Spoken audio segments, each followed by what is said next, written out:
Olá, sejam bem-vindos a mais uma edição do programa Alto Astral 14. Semana após semana a gente trazendo a boa informação aqui para a população da cidade de Anápolis. Eu vou numerando os programas, edição número 262. É muito programa, são quase cerca de 5 anos lá. E, é claro, trazendo assuntos que são relevantes para você. E hoje a gente vai falar de um que é muito importante, que muitas vezes a gente tem noção. É claro, a idade vai chegando, algumas deficiências, aí o motor já não funciona direito. Mas tem uma que é muito comum, né? Perda de audição, né? Tosse, enfim, problemas relacionados ao otorrinolaringologista. Como é difícil falar essa palavra sem travar a língua. E para isso a gente apresenta o nosso interessado de hoje, o Dr. José Chaves, que é médico otorrino. Seja bem-vindo aqui ao programa Alto Astral 14, doutor José. Olá, Guilherme.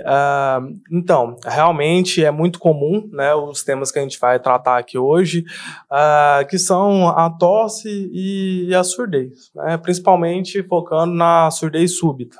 Porque muita gente pensa assim que surdez é problema de velho, né? Fala, não, ficou velho, não, normal, né? Tem sempre aquela imagem. Mas é claro, a gente vai tratar disso.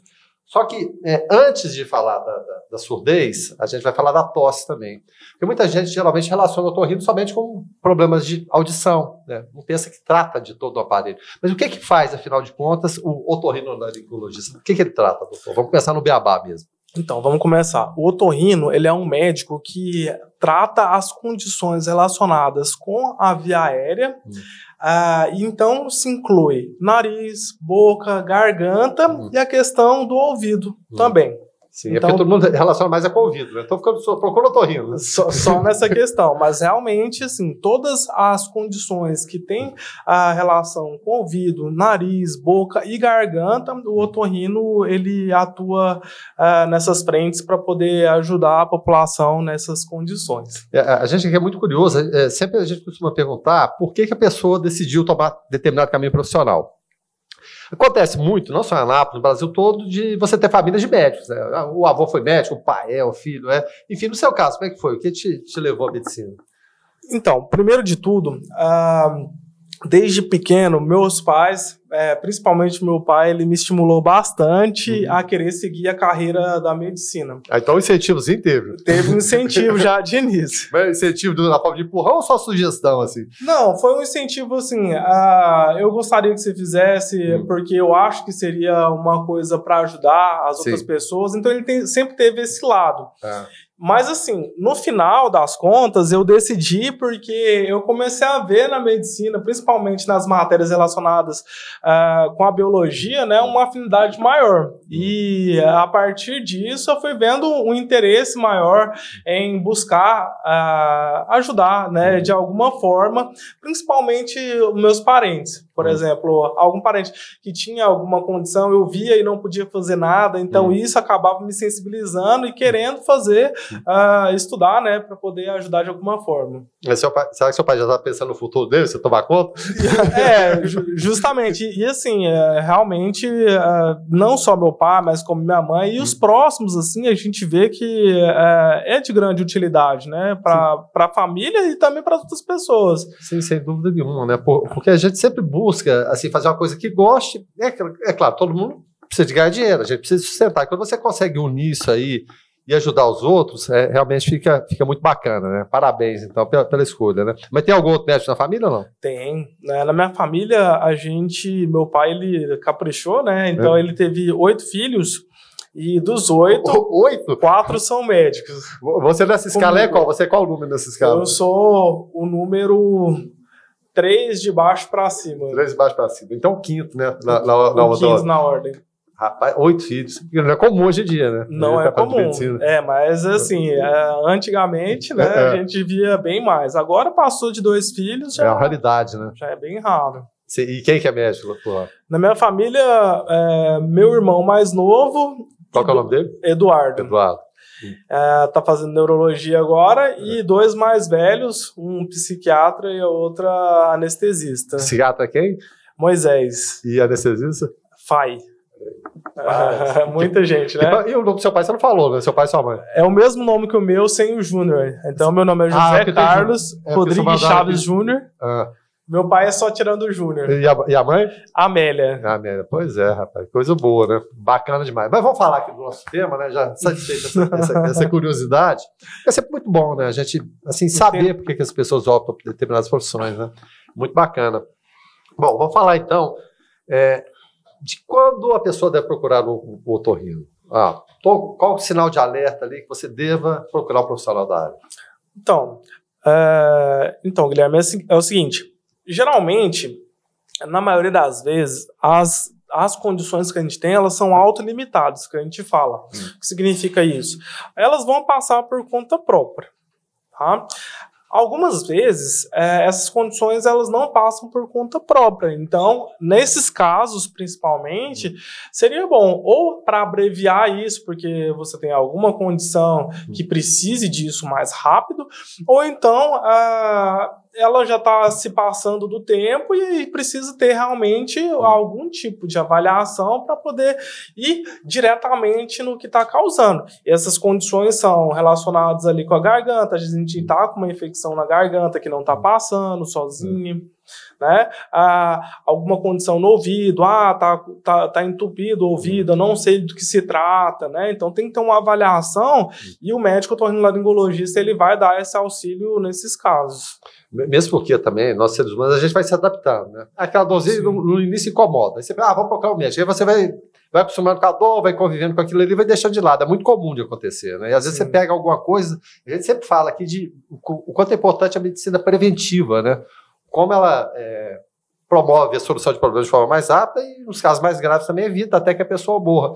Tem muito disso no dia a dia, da pessoa já chegar ali, podia ter ido antes, puxa vida, devia ter começado com o senhor antes. Acontece muito no dia a dia? Sim. Principalmente com o homem, né? Porque o homem não gosta de ir. A mulher é mais tranquila. E o homem, geralmente, ele chega, né, puxado pela orelha, não é isso? Realmente. O homem, geralmente, ele chega quando já ele tá com uma disfuncionalidade, né? Então, às vezes, alguma condição tá incomodando um pouco, aí fala assim, não, isso aqui vai passar. Então, mas já tá quase no insuportável. né? Já quase no insuportável. Ou por algum parente fala assim, não, a gente vai te levar lá, ou então, porque realmente tá já disfuncionalizando essa pessoa, assim, no seu cotidiano, na sua atividade do dia a dia, né?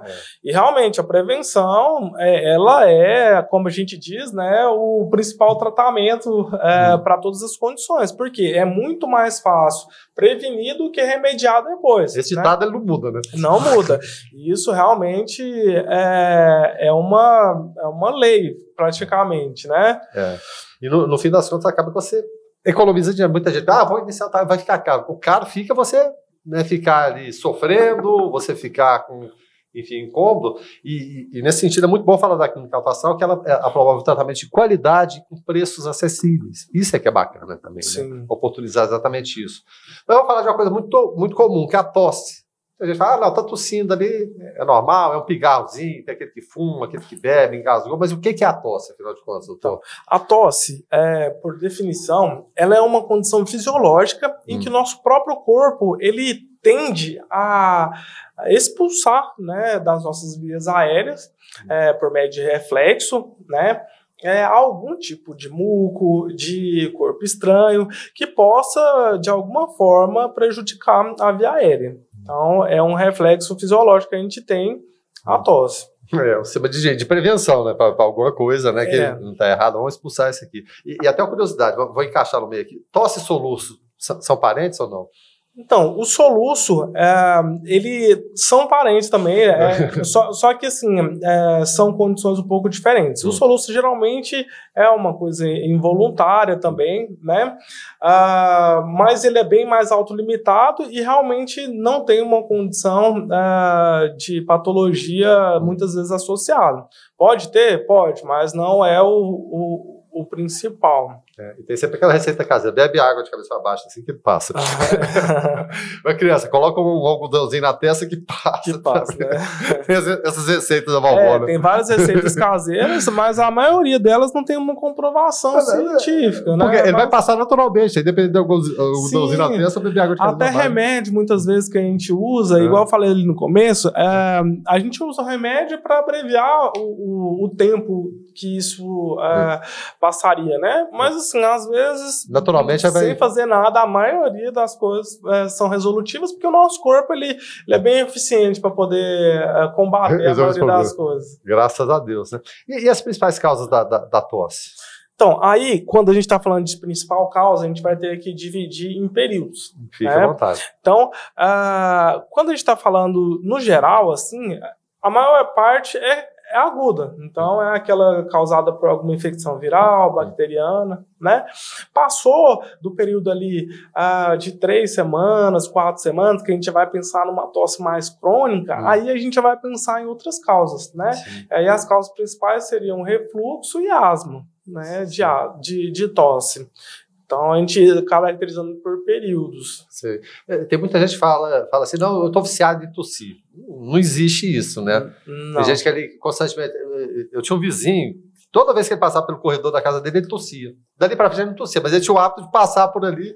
Não sei se era vício, o que era, mas a tosse, ela não é viciante, não. Ela tem alguma causa. Não, mas assim, tem pessoas que realmente têm mania, né? Tem hábito, porque assim, a tosse, ela pode, a maioria das vezes, quando a gente está falando de uma tosse que tem um fator causal, um nexo causal, ela não é forçada, né? Sim. Ela é espontânea. Agora, se eu quiser tossir agora, você vai tossir. Eu tosso. Então tem gente que tem essa mania, como se fosse um hábito. É igual o tique também, né? Isso eu percebi. Faz movimentos assim, estereotipados, né? A pessoa ela pode criar esse hábito também, né? Que não seria legal, até porque pode causar lesões fonotraumáticas e tudo mais. Porque cada tossida dessa pode criar ali uma microlesão. Pode criar lesão, pode danificar ali as pregas vocais mesmo, né? Sim. E a tosse, ela pode ser sintoma de outras doenças? Pode, com certeza. Agora a gente falou, a tosse, ela é como se fosse um prenúncio, né, de que alguma coisa está acontecendo. E aí, a partir do período caracterizado, a gente vai pensar nas causas principais relacionadas, né? Então, realmente, se a gente tem uma tosse e a gente vê o nexo causal disso, a história do paciente e tudo mais, a gente vai caracterizar melhor qual que é o tipo de causa relacionada. E aí, dentro dessas causas, a gente pode ver as doenças relacionadas com isso, né? Igual eu falei ali, a infecção é uma causa, né? A doença do refluxo, aquela que a pessoa tem voltando, né? Que é muito comum nos bebezinhos, né? Bebês, ou então pessoas que têm gastrite, né? Associado com refluxo. Sim. Então, são algumas causas, né? Asma também, então tem doenças relacionadas sim. E nesse sentido, a gente sempre fala aqui de equipes multidisciplinares, essa importância da interlocução entre as várias especialidades. No seu caso, também ela é fundamental com outras áreas, né? Sim, com certeza. Sempre que a gente está falando em questão de saúde, a gente pensa em multidisciplinaridade. Tanto pela complexidade que há, né, de determinadas patologias, também quanto ao grau de eficiência, né, relacionado com isso. Né? Então, a multidisciplinaridade relacionada, por exemplo, com a tosse, a gente pode ver na reabilitação, né? E algumas outras terapias. O fono, nesse sentido ali. Isso, pode ser a fono, pode ser o fisioterapeuta para ajudar a parte respiratória em paciente asmático, por exemplo. Sim. É importante, sem dúvida nenhuma. Mas de que forma ela pode ser tratada? Chegou alguém lá, tossindo, não estou legal, mas quais são as formas de tratamento? Como que se entende, como se dá esse processo todo? Então, uma coisa que é muito comum, né, que muita gente até pensa, é assim, eu cheguei com tosse, eu vou tratar a tosse do mesmo jeito, todas as condições. Mas não é assim. Cada caso né? Então, depois que chegou, por isso que é importante, às vezes, por exemplo, chegou, eu nunca vi o paciente, né? A pessoa fala assim, olha, eu tô com tosse. Sem saber as características da tosse, ela fica um sintoma assim, bem vago. Qualquer consulta pelo telefone. Eu vou dar uma tossida aqui, eu só ver como é que é essa minha tosse. Por isso que é importante ter avaliação, até porque, por exemplo, quando a gente trata de asma, por exemplo, né? Se você não olhar o pulmão do paciente como ele tá, infelizmente, o exame físico ele é insubstituível em alguns casos, né? Não tem como substituir. Por mais que a medicina tenha avançado, tudo é importante, né? Complementar, mas o presencial ali também ele é bem importante para poder caracterizar bem o tipo e assim o tratamento ele vai depender muito dessa caracterização. Sim. E em relação à tosse crônica, Porque a gente tem escalas diferentes de tosse. Sim. Aí, quanto àquele período que eu falei no início, a tosse, quando a gente está falando de tosse aguda, ela vai por definição. Isso daí é uma definição. Não quer dizer assim que a tosse passou de 4 semanas, ela vai ser crônica já. Sim. Não. Mas aguda seria o primeiro estágio.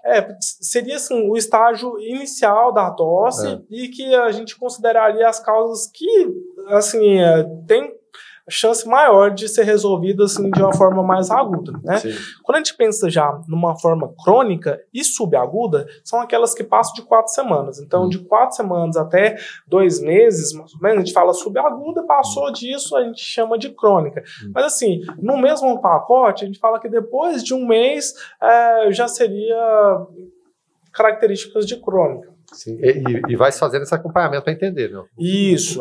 Aí por isso que tem que ter o acompanhamento, tem que ter a história clínica do paciente, né? Para a gente entender bem o que está acontecendo. Sim.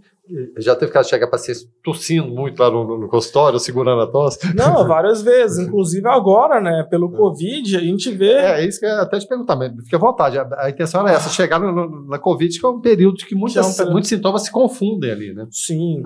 E assim, por ser um sintoma comum das vias aéreas, né? Relacionado com infecção na garganta, com infecção de respiratória baixa, que igual a gente falou de asma, pneumonia. Então são várias condições que estão relacionadas com a tosse. E o Covid foi uma delas. Muitas vezes, assim, incontáveis. O paciente já chegou com essa tosse no consultório, né? E a gente teve que investigar e realmente ver. Isso é Covid? Isso não é Covid? E tinha muito diagnóstico de Covid? Outros. Tem, tinha muito. Realmente, muitos, né? Ainda hoje, né? Com tosse. Ainda hoje, mas assim, hoje pela vacina, né? Pelo controle até ambiental, máscara e tudo mais, então isso acabou diminuindo bastante. Sim.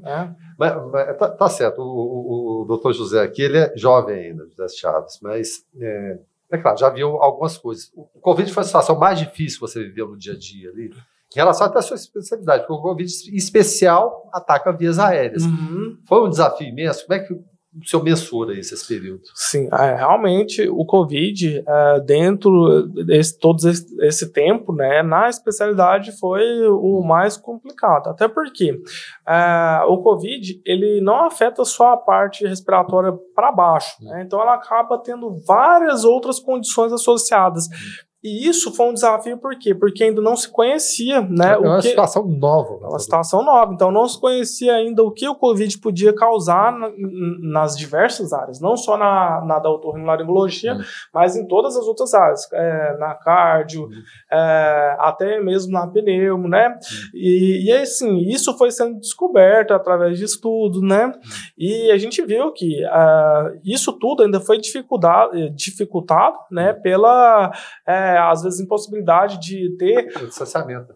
Um distanciamento. E quando você vai avaliar a boca, né, de um paciente... A situação mais sensível possível seria essa, né? Sim. E assim, depois foram desenvolvendo técnicas, né, o face shield, o macacão, várias outras modalidades de proteção que ajudaram, né, a ter uma avaliação melhor do paciente nesse período. Então, realmente foi bem desafiador. Até porque alguns pacientes já estavam com um quadro mais grave, outros não ainda, então teve que mensurar tanto a caracterização dos pacientes quanto depois da sua evolução, né? Sim, e até falando em evolução, porque muita gente deixou de fazer acompanhamento, em algumas situações mais graves ainda. Questão oncológica, a gente estava fazendo tratamento de câncer, simplesmente abandonou por conta da Covid, a gente viu muito isso. E na sua área também, esse acompanhamento que exigiam a presença ali mais constante. Como é que foi? Como é que foi essa interlocução sua com pacientes? De repente o paciente teria que voltar, não voltava? Como é que foi esse dia a dia? Então, de maneira geral, o paciente, quando ele estava com uma situação mais leve, ele não fazia o acompanhamento e, assim, a gente até entendia, né? Porque não era uma coisa primordial. Agora, pacientes com maior gravidade, geralmente eles iam procurar e não tinha outro jeito, né? Era esse jeito e pronto. Agora, outra condição que foi desafiadora foi a questão de idoso, porque idoso tem uma fragilidade maior, não pode ficar muito tempo em ambiente hospitalar. Se tivesse algum tipo de condição podia ser agravado, ou então se ela não tivesse ali para poder ver alguma outra coisa, ela podia pegar, né, essa infecção pelo ambiente mesmo. Então esse daí foi bem desafiador e muitas vezes, né, foi necessário, eu não cheguei a fazer tipo de atendimento domiciliar, mas assim, foi muito mais necessário do que em outras épocas. É chamado home care, né? Isso. Imagino que desafio que foi. Vamos falar aqui de algumas questões de mitos e também verdades. Porque a gente sempre fala de receitas caseiras, disso, aquilo, da gente, enfim, quando a gente sabe que é a ciência que salva, a ciência que conta. Tem gente que conta, mas enfim, né?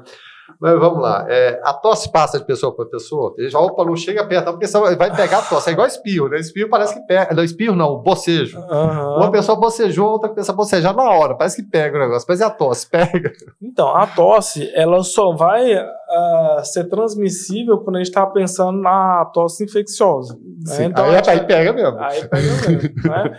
Então, que é aquela relacionada a gotículas, né, aerosóis, sim, que é a que a gente vê naturalmente. Então, aquela gripe, né, ela vai passar, né, por gotícula.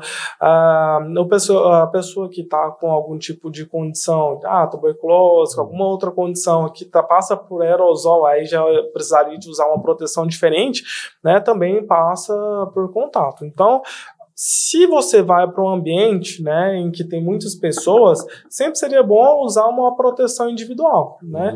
E isso vale também quanto à proteção de outras condições, né? A pessoa trabalha em algum lugar que tem muita poeira e tudo mais. Dê uma porta de entrada, né, para várias infecções. E assim, seria interessante, né, e recomendado usar proteções, né, individuais. Proteção. Outra questão aqui tosse, tem muita gente fala, tosse seca, tosse com muco, tem gente que fala, tosse de cachorro.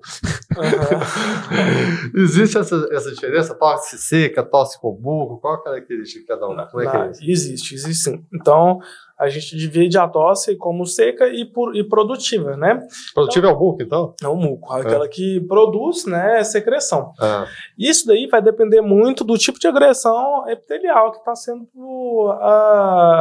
feita, né? Então, por exemplo, a gente está falando de um paciente que fumou a vida toda. O muco dele, ele mudou, né, a sua característica, então ele já não tem mais aquelas membraninhas para poder expulsar o muco. Todo mundo já fala que é o pigarro, né? Já está com pigarro. Já está com pigarro. Então, aquela quantidade de secreção que é produzida, ela não é expectorada, fica acumulada ali. Então, toda hora que ele tossir, vai sair. Outras infecções também podem ter essa característica, né? Mas assim, algumas já têm algumas outras características que a gente vai pensar na tosse mais seca. Então ela ajuda a gente também a diferenciar as causas. Bom, o senhor falou do fumo. O fumo é a principal causa da tosse? Não. O fumo é mito, então. O fumo é uma das causas, né, que a gente caracteriza de tosse crônica, porque as pessoas sempre vai ter, né, isso. Por quê? Porque depois que mudou o epitélio, que não tem mais essa característica de expectorar, ele vai sempre ter isso, tá? Mas assim, mesmo ela sendo muito comum, a causa mais comum seria as infecções mesmo virais, gripe, né, e tudo mais. Outra coisa que me ocorreu aqui agora, tem gente que tem mania de o pigarro, o tempo todo ficar puxando a garganta, arranhando e cuspir. É uma cuspição sem fim, para falar no popular é isso aí. De que forma isso prejudica? Porque a gente está falando de hábito, de vício, né, de pessoa que tosse tudo, mas essa questão de ficar o tempo todo puxando a garganta e em qualquer lugar fazendo aquela porqueira. Então, quando a gente está falando de pessoas que têm esses hábitos, né, de forçar sempre ali a região da garganta... Meu Deus, dá aquela reduzida. É complicado por quê? Porque de uma forma ou de outra, quando a gente está fazendo isso, a gente está fazendo um tipo de lesão mecânica, né? Que é a mesma coisa, por exemplo, de você bater, né? Toda hora você bate, uma hora vai machucar, né? E aí, como que isso se mostra no dia a dia? A pessoa, ela fica com rouquidão, né? Ela pode ter calo, a gente fala, né? Calo, mas assim, são lesões fonotraumáticas que causam ali na região de prega vocal, né? E isso, com o tempo, também pode predispor, né, a ter algum tipo de lesão. Toda hora de lesão que a gente diz de tumor, né, de câncer. Por quê? Se toda hora você machuca, recupera, então a mucosa ela tem um momento que ela vai começar a se produzir de uma forma diferente. E isso, com o tempo, né, pode se transformar em um tumor, né? Então, é até perigoso nesse sentido. Sim. Outra receita caseira aqui da vovó. Gargarejo com água morna e sal para tosse ou tosse seca. Tá valendo? Funciona? Então, não tem nenhuma evidência, né, científica de que isso... Mas a sua avó já deve ter falado para você, ó, funciona, pode tomar que funciona. Realmente, em alguns casos, pode piorar, né? Pode piorar a sua pressão, né? Vai ser igual no sal lá. Pode aumentar a pressão, né? Pode causar alguns outros efeitos que às vezes são inesperados, né? Assim, de uma forma científica e técnica, assim, não tem nenhuma evidência de que a água morna com sal, ela seria... Nem um conforto que vai se dar, alguma sensação ali, não é nada disso, né? É lenda mesmo. Não, realmente não tem nada que a gente possa comprovar isso. Eles olha, faz gargarejo. Aí que irrita, né? Mais, né? Porque você fazer gargarejo. Se a mucosa ela já está inflamada, você coloca sal e faz gargarejo, a gente tende a dar uma mais com vontade, tá gargarejo. Vai dizer que você nunca passou por essa situação. Volta e meia, né? Vem umas receitas que a gente nunca viu, né? Não, chega lá e receita. Não, doutor, fica tranquilo, eu vou te passar uma aqui que é tranquilo. Bom, o senhor tinha até falado antes, até antecipado, aí vem a pergunta, se a tosse dura mais de 3 semanas, ela passa desse quadro agudo para crônico? Relembra isso aí pra gente. Ali depois de 3 a 4 semanas, a gente fala que ela é subaguda até 2 meses. E a partir de 2 meses ela é crônica. Mas assim, de uma forma geral, passou de 3, 4 semanas, a gente já considera ela com características de crônica já. O sinal de alerta já... aí a gente já tem que investigar, até porque quando a gente está falando de uma tosse crônica, a gente tem que pensar que essa tosse, né, diferente da aguda, o tratamento dela também vai ser mais demorado, né? Se a gente pensa na aguda, então a gente vai tratar, a gente tende a ter uma resolução mais rápida disso. Quando a gente está falando de crônica, a gente já precisa de uma investigação e o tratamento, geralmente, ele é mais demorado. Então, não é uma condição que a gente já vai ali dar e já funciona. Então, até esse tratamento a gente tem que pensar que é uma condição que demora mais um pouquinho para ser tratado. Quando a gente fala de tratamento, a gente lembra de medicamento. Em relação ao medicamento, tem medicamento que pode provocar tosse? Ou é mito? Tem sim. Os principais medicamentos que são relacionados com tosse, que a gente usa no dia a dia, né, são alguns tipos de remédio para pressão, né? Algumas classes de medicação e alguns anti-inflamatórios. Eles são bem relacionados com tosse. Mas existem outros medicamentos também, né? Uma infinidade de outros medicamentos que também podem ser relacionados com a tosse. Então, na hora da consulta, quando a gente pergunta, uma das causas que a gente fala, quais são os medicamentos que a senhora está usando, que o senhor está usando, por quê? Porque a partir disso a gente vai ver se essa pode ser uma das causas da tosse, ou não. Sim, ou não, né? A gente tem que sempre colocar as duas, né? Os dois aspectos. E para terminar aqui o assunto tosse, é mais uma receita da vovó aqui. Enrolar o lenço umedecido com álcool na garganta, ele pode diminuir a tosse? Também não. O lenço umedecido com álcool, geralmente a gente via antigamente para melhorar a febre, né? Então... Sim. O álcool, ele tem um poder de evaporação muito alto, então acaba que diminui um pouquinho a temperatura corporal. Mas quanto à tosse, não tem relação nenhuma. Né? Então, não tem assim, nenhum nexo causal e nem assim, na literatura algo que reforce que isso seria algo benéfico assim, para a tosse. Tá certo. Bom, teve algum ponto que a gente deixou para trás, só queira relembrar aí em relação à tosse, ou a gente pode partir para sua vez? De uma forma geral, então, sempre que a gente pensar em tosse, né, a gente tentar ver se essa tosse está passando de um período que nos incomoda, né? E sempre buscar a avaliação, nunca tentar se automedicar, que é uma coisa hoje em dia que está em voga, né? Muitas pessoas tentam o doutor Google, então?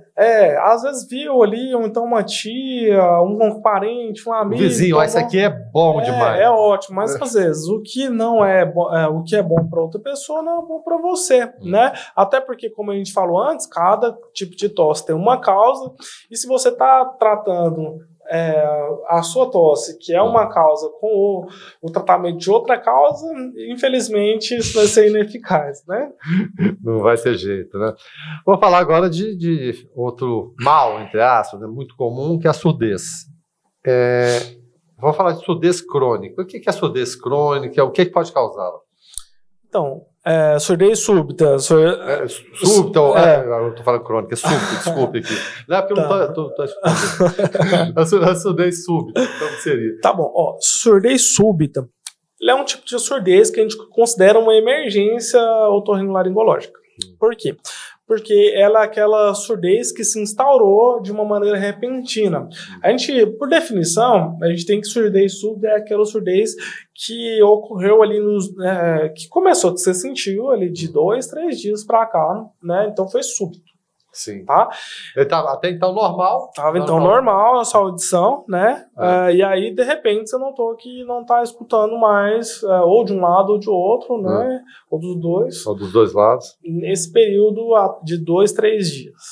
Então, o tempo, assim, para normalizar seria mais ou menos isso, a tolerância para, de repente, ali, uma cera, alguma coisa assim, ou deve-se procurar imediatamente o otorrino? Não. Quando você notou a surdez súbita, é imediato, tem que procurar. Igual eu falei, ela é considerada uma emergência. Por quê? Emergência? Por quê? Porque, assim, todo tipo, quando a gente fala de emergência, é o quê? São aquelas condições que, se não tratadas, elas podem causar um dano irreversível, né? Sim. Ou então, ter alguma condição assim, de piora que não vai melhorar. Tá? Então, por isso que é interessante e importante ter essa avaliação. Se chegou lá e não for um caso de surdez súbita, opa, ótimo. Graças a Deus, né, não é nada, mas eu tirei esse diagnóstico, né, essa condição de linha, né? Sim. Queria que o senhor repetisse em relação a atingir de forma unilateral, ela atinge os 2 ouvidos, de que forma ela se manifesta? Graças a Deus, né, ela é uma condição que ela atinge mais um ouvido. Então, ela geralmente ela não ocorre bilateralmente. Tá? Então, de rotina, ela acontece de um lado, né, só. Tá. E como prevenção? Porque o que a gente vê muito hoje é uma geração que está o tempo todo com fone no ouvido. A gente já entrevistou aqui o pessoal da área oftalmológica, também todo mundo o tempo todo grudado aqui. Jovens como o senhor usariam óculos só com muito mais idade, igual eu. Mas, enfim, também está sendo um problema sério essa questão do fone de ouvido o tempo todo? Sim, com certeza. O fone de ouvido, ele é um dos fatores assim, que causa, né, com maior brevidade, né, tanto a perda auditiva, não precisa de ser súbita, tá? Quanto a perda auditiva súbita, e é um mecanismo de agressão constante, né? Se toda hora tá ali com o fone... Mesmo fala assim, o volume tá baixinho, mesmo assim... Não, assim, quando a gente tá pensando em níveis sonoros que vão causar algum tipo de lesão, né, auditiva, são aquelas que ultrapassam o limiar de conforto, né, que a gente tem. Então, sempre que for usar um fone, né, a gente sempre tem que usar no nível baixo. Sim. O problema é justamente esse, porque muitas pessoas começam a usar num nível e aí acham assim, eu quero escutar essa música, aí coloca mais alto. Quer desligar do mundo. E aí depois de um tempo, você já não consegue escutar ele mais baixo. Por quê? Porque já foi agredindo ali a via auditiva. Né? Sem dúvida nenhuma. E quanto tempo pode durar a surdez súbita? Então, a surdez súbita, ela é uma condição assim, que ela pode ou melhorar espontaneamente, ou então ela pode ser definitiva, ou então ela pode voltar parcialmente, Então, são vários os cenários relacionados com a surdez súbita. Por isso, que quando o paciente ele tem esse tipo de condição, o quanto antes for avaliado e detectado, realmente se trata de uma surdez súbita, a gente vai tratar o paciente. Por quê? Porque a gente não sabe se o caso dele, depois de 2 semanas, 2 semanas, que é o período que normalmente até 2/3 dos pacientes que têm surdez súbita voltam ou parcial ou totalmente. Passou desse período, provavelmente já não, a chance de voltar ela é mínima, mas pode acontecer. Quando a gente está falando desse período inicial ali, né, que chegou, já detectou, já tem que ser tratado. Começou a tratar, as chances desse paciente ter um retorno ou parcial ou total é muito maior. Zumbido no ouvido é um indicativo de alguma coisa? Sim. Eu tô com zumbido aqui agora. Então, o zumbido, muita gente pensa que essa é uma característica isolada. Mas quando a gente está falando de zumbido, a gente já pensa que tem algum tipo de lesão na veia auditiva. Isso pode ser por uma desorganização ali das células do ouvido interno, mas isso já pode estar causando uma perda de audição, ou então ainda não, mas já está com algum tipo de interferência ali nessas células.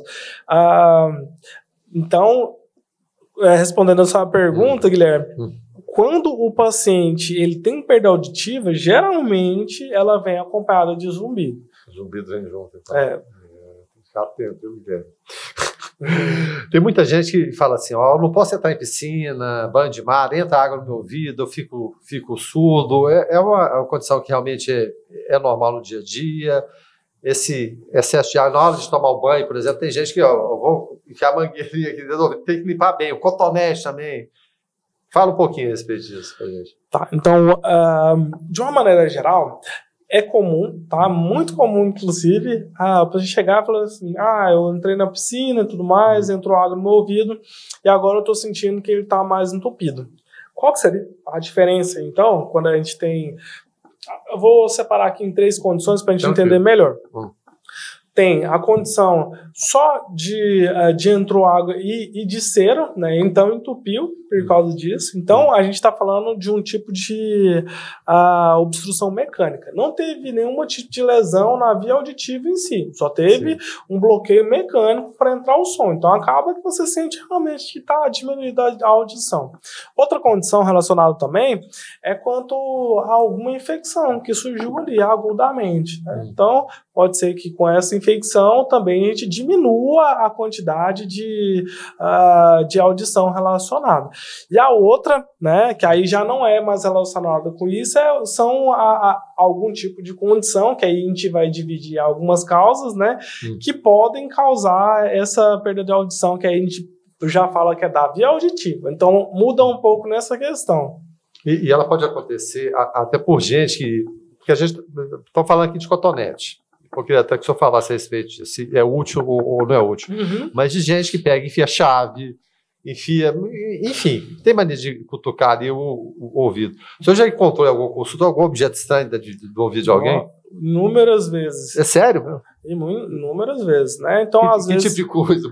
Então, às vezes, a pessoa vai colocar o cotonete mesmo. O mais comum é colocou o cotonete, ficou o algodão lá dentro, né? A gente vê isso. Às vezes não é qualidade boa, aquela hastezinha solta e fica por ali. Solta, fica lá dentro, né?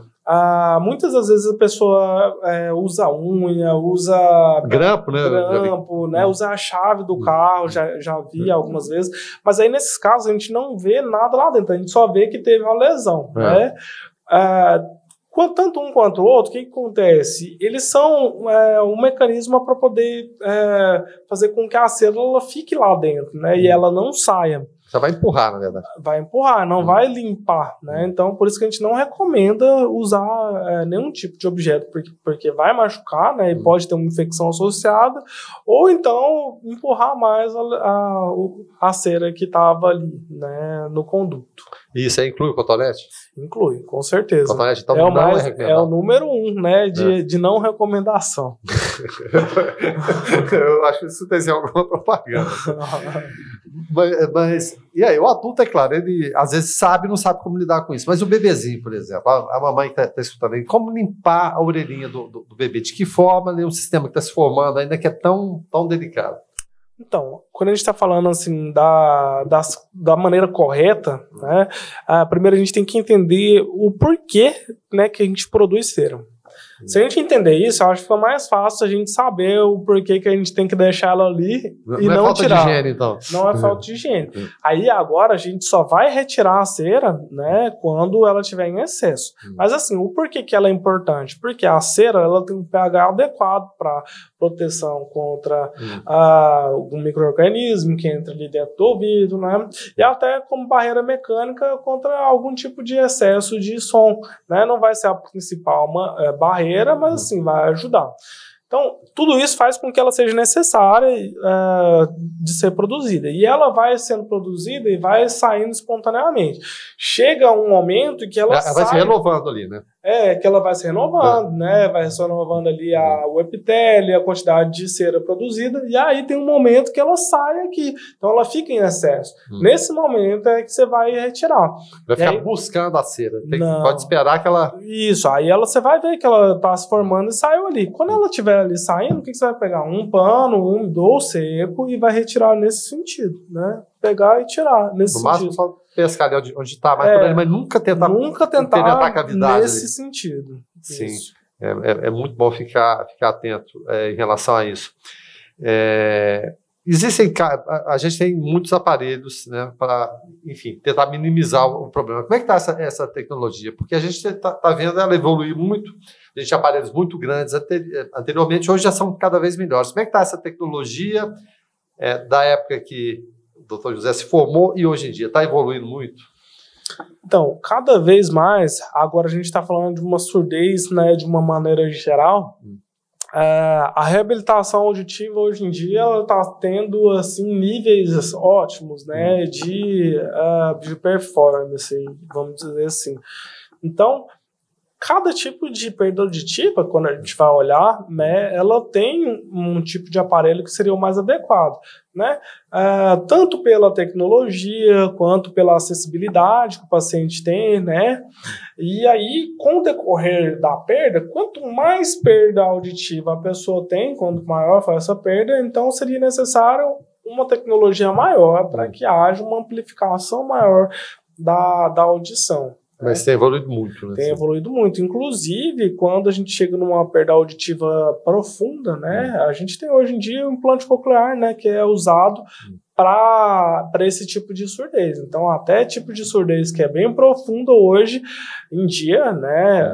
Antigamente, eu digo, vários anos atrás, não tinha, né? Hoje em dia a gente já tem. E cada vez mais essa tecnologia vem sendo aprimorada. Do implante coclear, por exemplo. Sim. O pessoal antigo, seu pai com certeza, seus avós deviam falar, não, tá ficando tio. Vocês já ouviram essa palavra, o tio? O tio é o surdo. Ih, tá tio, ficou velho, tá tio. Não tem jeito. Vamos lá, falar de mitos e verdades também, assim como a gente falou da tosse, tem alguns aqui também relacionados a essa surdez súbita. Bom, o senhor abordou, mas quais são os diferentes tipos de surdez? Como é que a gente mensura isso? E vai até uma curiosidade aqui. O fator hereditário, ele é preponderante? Ou de repente, eu tive um pai que teve problema auditivo, a mãe, eu vou ter, ou não necessariamente ele é relevante? Não, é muito relevante. Então, quando a gente está falando de surdez, no geral, tem algumas causas que são... principais de acordo com o tipo de pessoa, né, de história que está relacionada com ela. Quando a gente está falando de surdez desde que a pessoa nasce, né, a gente tem várias perguntas que a gente tem que fazer para essa criança, principalmente relacionado com a vida pré-concepcional, concepcional e depois que ela nasceu, né? E uma dessas perguntas estão relacionadas com o quê? Como que foi essa gestação, né? Se teve algum tipo de infecção relacionada com essa gestação. E se não tem nada disso relacionado, o fator genético, ele é o principal relacionado, né?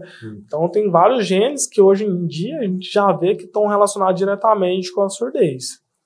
O senhor até antecipou uma outra pergunta aqui, que seria doenças adquiridas durante a gravidez. Eu cito aqui, por exemplo, sífilis e toxoplasmose. Elas podem causar essa surdez congênita? Pode sim. Então, quando a gente está falando de infecções, a gente pensa principalmente de sífilis, cachumba, toxoplasmose, né?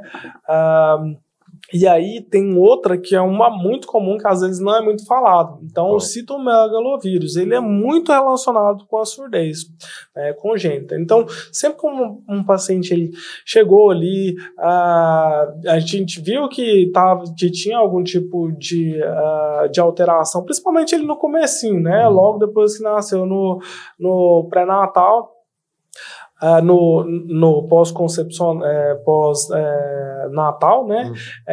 Investigar o citomegalovírus, né? Tanto na mãe quanto no filho. Repete o nome pra gente? Eu tava linda. Citomegalovírus. Citomegalovírus. Citomegalovírus. Ele é relacionado bastante com a surdez. Ele tem algum apelido ou não? Não, é só o nome técnico? Não, a gente fala por siglas, né? A gente fala CMV. Geralmente. CMV, então. Fica mais fácil, né? Mas tem que ficar atento, né? Tem que ficar atento. Bom, a gente estava falando de cera, assim, da importância dela. Mas tem gente que produz cera em excesso, que esse excesso ele pode levar a surdez também? Existem casos relacionados a isso ou não? Não, quanto a surdez, só a cera ela não vai causar. Ela vai causar... A cera, inclusive, seria aberta, não, é só cera, né? Não, assim, a cera é o quê? É uma condição que vai causar um entupimento, né? Então, a gente não fala de surdez. A percepção auditiva dela vai diminuir, mas é uma coisa transitória e por obstrução. Né? Diferente da surdez súbita que a gente tinha falado, é uma alteração na via auditiva já. Então, tem uma alteração na via auditiva que causa uma perda de audição em determinados graus. Então, a gente fala que tem que ter 30 graus em 3 frequências contínuas para a gente ter definição de perda de audição súbita. Outra curiosidade, é muito comum pessoas visitarem o otorrino e fazer ali aquela limpeza no ouvido, né? E como mensurar aquilo ali? Qual a quantidade de cera que é suficiente de ficar ali? Qual é o excesso a ser retirado? Como funciona isso? E vai mais aqui como curiosidade minha mesmo. Quando que tem que ser retirado e quando não? Da cera ali. Tá. Então vamos lá. A cera ela só vai ser retirada quando ela está incomodando, né? Quando ela não está incomodando, não precisa de tirar. Então, chegou ali, tô sentindo que eu tô com o ouvido mais entupido, né? Que a gente fala plenitude. A gente vai tirar. Quando ela tá ali, não tá incomodando, não tem nenhuma condição, a gente não precisa de tirar. Sim, faz aquela observação ali. A não ser que ela já tenha sido manipulado e tudo mais, aí ela perdeu a característica dela. Aí nesses casos, a gente olhou, tem ali a cera em excesso, a gente tira também. Mas assim, de rotina, tira só quando ela tá incomodando. Porque tem gente que fala, não, todo ano eu vou para tirar cera do ouvido. Pode ser também. Pode ser a avaliação, né? Se tem cera em excesso. E assim, igual eu falei, caso essa cera esteja te incomodando, assim, eu acho que eu tô com uma audição um pouquinho ruim, né? Eu vou tirar. Eu tô sentindo coceira demais. É outra característica também de quem tem muita cera. O fato é que quando tá de fato entupido mesmo e tira, é um alívio. Parece que o mundo se abre assim para a pessoa, né? Vou falar de um ato aqui no dia a dia, porque muitas vezes em determinados ambientes, o som alto ali, a pessoa grita daqui e dali. Mas no ambiente comum aqui, por exemplo, eu chegar a gritar no seu ouvido ali, pode causar surdez? Pode, com certeza. E aí, quando o senhor fala de grito, eu vou já entrar em todas essas relações que podem causar de uma maneira súbita algum tipo de lesão, né? Sim. Que vai causar a surdez súbita. Então, quando a gente está falando, por exemplo, Guilherme, de um grito enorme, é a mesma condição de um som muito grande que a gente escuta na rua. Estourou um cano de esgoto na rua. Teve alguma condição que fez um barulho. Foguetório, alguma coisa foguete, assim. Alguma coisa que ficou pertinho do seu lado, né? Aquele pessoal que passa com aquele som assim que falta explodir a janela da casa. Então, nesses casos, pode ser que, dependendo da intensidade sonora, né, e da frequência, isso pode agir diretamente. Aquela onda chega e já causa a lesão. Por quê? Porque a gente tem um mecanismo de defesa, né? Alguns mecanismos de defesa para poder proteger isso, só por causa que ele tem um tempo de latência. Então, quando é muito agudo assim, a pessoa chegou, gritou e foi num tom muito alto, pode realmente lesar na hora, né? Isso a gente vê na hora. Por isso eu falei. A questão de aconteceu de 2, 3 dias, pode ser agudo, porque aconteceu alguma coisa, ou então não aconteceu nada, e surgiu, né, isso daí a gente tem que investigar na hora e já ver o tratamento, porque assim, não vai estar alguma coisa ali de obstrução, pode ter perfuração de tímpano associado, né, pode ter sangue associado, né, então isso tudo tem que ser avaliado numa consulta. Bom, outro mito ou verdade é que pessoa surda ela só se comunica por linguagem de sinais? Não. A pessoa surda, a gente também tem que dividir ela em algum contexto, né? Então tem a pessoa surda que ela já nasceu surda, tá? E ela foi reabilitada. Então, é igual a gente falou, a pessoa nasceu surda, tem indicação de usar aparelho desde pequeno, beleza, ela vai ser estimulada e com o aparelho que ela voltou a escutar novamente, então ela vai ter novamente uma habilidade de escutar e conseguir desenvolver a habilidade de fala. Você pode falar de forma inteligível para as pessoas. Né? Agora sim, isso tem um tempo, né? Se a gente vai pensar em reabilitação auditiva, até uns 5 anos a gente pensa que é o tempo ideal, assim. Quanto mais novo, melhor. Mas assim, até uns 5 anos, a gente tem uma neuroplasticidade, que a gente fala. Que é a capacidade de a gente conseguir ter essa capacidade de ouvir e entender o que a gente está ouvindo. Beleza. Esse daí foi o primeiro cenário. Segundo cenário, o paciente nasceu surdo, não foi reabilitado, ou então não conseguiu ter uma reabilitação, não conseguiu ter de maneira adequada esse processo de reabilitação. Só para parênteses, eu conheço o caso desse, a prima da minha esposa foi exatamente esse caso. De morar no local distante, não havia todo aquele procedimento, então a fala dela é muito complicada, ela não consegue articular as palavras. Aí nesses casos, o que acontece? A pessoa, ou ela fala de uma maneira assim, ineficiente, ela não consegue ainda se expressar só por meio da fala, né? Mas às vezes ela até escuta um pouco, mas ela não consegue. Então, o que ela tem que fazer? Ela tem que ter um código linguístico. O código linguístico que ela consegue, né, com maior facilidade hoje em dia falar seria por meio de Libras. Sim. Mas não quer dizer que ela vai falar só por Libras, é ineficiente a fala lingual dela. Sim. O outro contexto é a pessoa que não fala nada, né? Não consegue nem falar, não é inteligível mesmo. Então, nesses casos, seria só por código de Libras. E aí, o quarto e último, né, seria o paciente que já falava e perdeu toda a audição, tanto de um lado ou de outro, né? E aí, como ele perdeu a audição, vamos supor o paciente que perdeu a audição dos dois lados, ele já tem esse código linguístico formado. Sim. Então isso não vai mudar, né? Agora tem que reabilitar ele novamente a audição para ele conseguir melhorar isso novamente. Então são esses 4 cenários que a gente tem. É porque eu comparo muito isso, a gente trabalha com comunicação retorno, né? Estou escutando a minha voz, não estou escutando, como que eu vou falar, né? Mas daí fica claro porque assim, às vezes a gente pensa, já associa, isso daí é uma realidade, né? A gente já associa direto quem é surdo com um código de Libras, né? Tá certo. Bom, a exemplo da tosse em relação à surdez, ficou alguma coisa que o senhor queria reforçar para as pessoas que estão acompanhando? Então, assim, de uma maneira geral, só queria reforçar a necessidade, né? Como a gente viu, são 2 condições, assim, muito frequentes, né? Que muitas vezes a gente passa despercebida algumas questões. A gente falou muitas delas aqui hoje, né? E assim, a necessidade de a gente realmente buscar, né, tanto informação quanto buscar saber o que está acontecendo para a gente conseguir agir de uma forma mais efetiva nessas condições que a gente tem de tosse e de surdez, né? E outra coisa que eu queria deixar o recado, principalmente para as mães, né?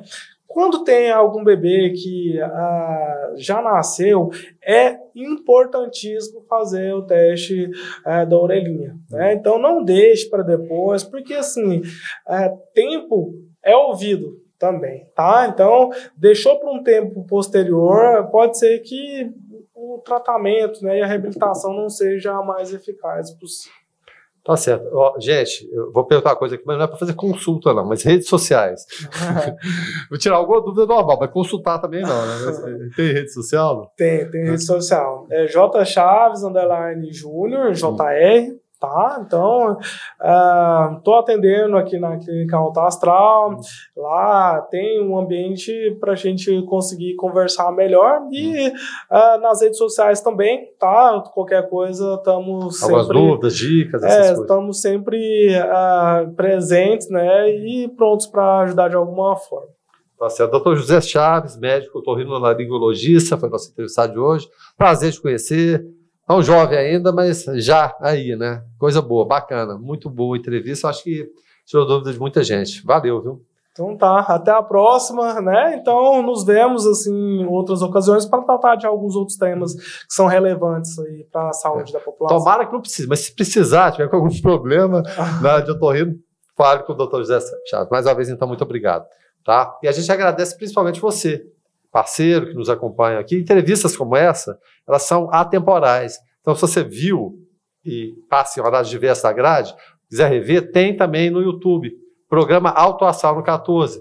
Você viu, gostou, tem alguma dúvida, ou tirou alguma dúvida, passe, compartilhe com as outras pessoas, tá bom? Então, mais uma vez, muito obrigado. Obrigado a você, assinante, aos nossos parceiros, sem os quais seria impossível trazer essa informação. Até logo mais. Clínica Radiológica de Anápolis, Arroz e Feijão Imperial, Geolab Genéricos, Hospital Evangélico Goiano, Evangélica, Supermercados Atende Mais, Compensados Anápolis, Clínica Vacine, Produto JK, a arte do algodão, Farmácia Naturalis, Cicobi Unicentro Norte Brasileiro, Lages Vibracom, Porto Pereira Hipercozinha Industrial, Rádio Imprensa 104,9 FM, Restaurante Barriga Cheia, Síntese Comercial Hospitalar, EgoService Vigilância e Segurança Privada, Maglif Uniformes, Pérola Distribuição, Crédito Contabilidade, Perícia e Auditoria, Laveste Lavanderia Hospitalar, Arroz Frito e Restaurante do Macarrão, Doutora Cristiane Santos, Endodontia, Cirurgia Parodontística e Traumatismo Dentário,